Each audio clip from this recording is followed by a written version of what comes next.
여러분 안녕하세요. 실리콘밸리 혁신미디어 더 밀크가 테크 이슈를 정리합니다. 더 밀크 팩토리 캐럿 닉입니다. 코로나19 때문에 집에 있는 시간이 길어지면서 소셜미디어를 하는 횟수가 더 길어지고 있습니다. 페이스북, 트위터, 인스타그램 이런 것들을 하고 있는데요. 닉, 어떤 SNS 주로 사용하세요? 저는 거의 뭐 페이스북만 하고 있고요. 트위터도 계정이 있긴 한데 트위터에서는 거의 뭐 그냥 취재용으로 그냥 네, 사실 저도 주로 페이스북을 사용하고 있는데요. 페이스북이 언제부턴가 탑골 SNS로 불리고 있습니다. 네. 옥스포드 인터넷 연구소라는 곳에서 예측한 보고서가 있는데요. 50년 안에 페이스북 사용자 중 죽은 사람이 살아있는 사람보다 많을 것이다, 이런 예측이 나왔습니다. 페이스북이 쇠퇴할 것으로 점쳐지는 이야기인데요. 페이스북보다 젊은 계층이 주로 이용하는 인스타그램도 피로도가 높아지고 있습니다. 요즘 새로운 소셜미디어가 계속 등장하고 있는데 닉, 어떤 것들이 있나요? 네, 밀레니얼 세대 뒤를 이어서 Z세대라고 하죠. 그 Z세대가 이제 이 세대를 타깃으로 한 어떤 서비스들이 좀 나오고 있는 추세인데, 이들이 좀 특징이 있습니다. 그러니까 어린 시절부터 온라인에서 개인정보 공유되는 그런 이제 경험을 한 거죠. 어머님, 아버지, 그리고 할아버지, 할머니가 제 사진을 막 올리고 이렇게 하다 본인의 보니까 의지와 상관없이. 네. 그러다 보니까 이제 디지털 발자국이 생성된 거죠. 이들은. 그래서 Z세대가 개인정보 공유 이런 거에 되게 민감하다고 해요. 그래서 이들이 좀 그들만의 소통 창구를 원하고 있습니다. 그래서 기존 소셜미디어에 필요를 느낀 사람들도 좀 있고요. 그래서 자신의 성향에 맞는 좀 SNS를 찾고 있다, 이렇게 보시면 될 것 같습니다. 네, 그러면 오늘 새로운 SNS 어떤 것들이 있는지 설명을 해드릴게요. 첫 번째는 라이트하우스 등대네요. 등대라는 것인데요. 스탠퍼드대의 동갑내기 재학생 2명이 2020년 3월에 설립한 따끈따끈한 스타트업입니다. 현재 뭐 아이폰용 정도만 나온 상태인데 엑스펀드라는 VC한테 30만 달러 프리시드 투자를 유치를 했습니다.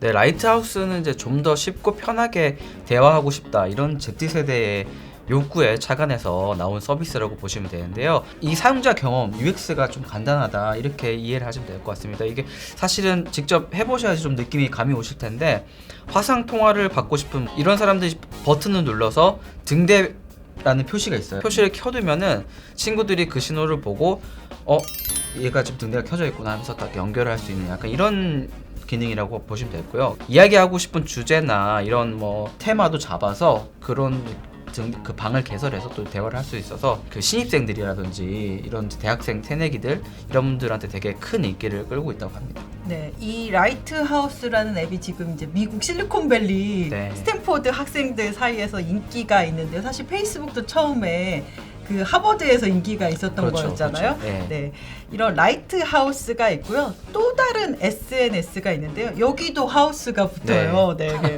이 SNS 이름은 클럽하우스입니다. 소셜 오디오 앱이라고 하는데요. 클럽하우스가 최근 10억 달러의 가치까지 치솟으면서 실리콘밸리에서 주목을 받고 있습니다. 이 회사 역시 설립된 지 1년이 채 안 됐고요.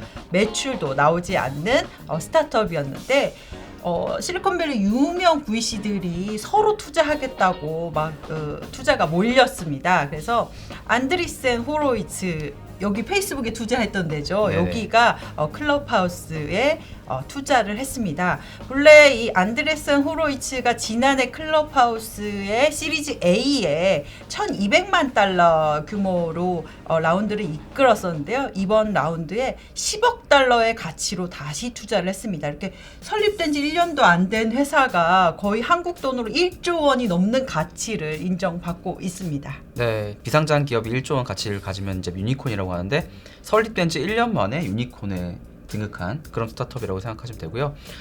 클럽하우스도 사실은 음성 기반으로 조금 대화를 하는 그런 이제 시스템으로 되어 있는데, 중요한 게 초대된 사람만 들어올 수 있다는 특징이 있습니다. 그래서 사실은 저도 해보려고 했는데 초대가 링크를 받아야지 갈 수 있어서 해보질 네. 못했어요. 저도 네. 앱은 깔았는데 초대가 안 돼서 거기에 이름만 남겨놓으라고 해서 네, 네. 우선 이름만 남겨놨습니다. 앱에 들어가면 각각의 이제 방이 보이고 이 중에 한 곳에 들어가서 이야기를 하거나 말을 걸거나 이렇게 할 수 있고요. 취미 그리고 문화, 직업, 호기심 이런 테마를 가지고 이야기를 나눌 수 있기 때문에 이런 방들이 빠르게 형성되고 있다고 합니다. 그래서 앱을 사용한 시간이 일주일에 12시간 이상. 오, 네. 상당히 긴 시간이라고 할 수 있는데 팟캐스트처럼 산책을 하거나 운동을 하면서도 누군가와 대화를 하거나 이야기하는 거를 이제 들을 수가 있기 때문에 좀 이렇게 멀티태스킹이라고 하죠. 그래서 그런 것도 좀 장점인 것 같아요. 사실은 뭐 집중해서 이것만 들여다보고 있는 것이 아니라 그래서 온라인 소셜 참여도를 높이는 요인으로 작용을 하고 있다고 생각하시면 될 것 같습니다. 네. 네. 이렇게 클럽하우스가 이렇게 갑작스럽게 막 인기를 끈 데는 사실 유명인들이 클럽하우스에 모여서 이야기를 많이 한 것도 영향을 끼치고 있는데요. 오프라 윈프리라던가 아니면 잭 도시, 트위터의 설립자죠. 그리고 마크 안드레센, 그 지금 클럽하우스에 투자했던 벤처 캐피탈의 공동대표, 이런 사람들, 실리콘밸리를 움직이거나 아니면 정말 셀럽들이 클럽하우스에 와서 자기네 의견을 얘기하고 이런 것들을 이곳에서 많이 하고 있습니다. 그래서 되게 인기를 끌고 있는 배경입니다. 네. 또 그들만의 리그에 좀 들어가고 싶은 그런 마음도 있겠죠. 아무래도 네, 초대받은 사람만 갈 수 있으니까. 그리고 유명인들의 이야기를 내 옆에 있는 것처럼 목소리로 직접 들을 수 있으니까 목소리를 듣는 것만으로도 약간 위안이 되는 맞습니다. 그런 것도 네. 있다고 합니다. 네. 정서적인 교류도 중요하니까요. 네. 또 다른 SNS 하나 소개해 드릴 게 있는데요.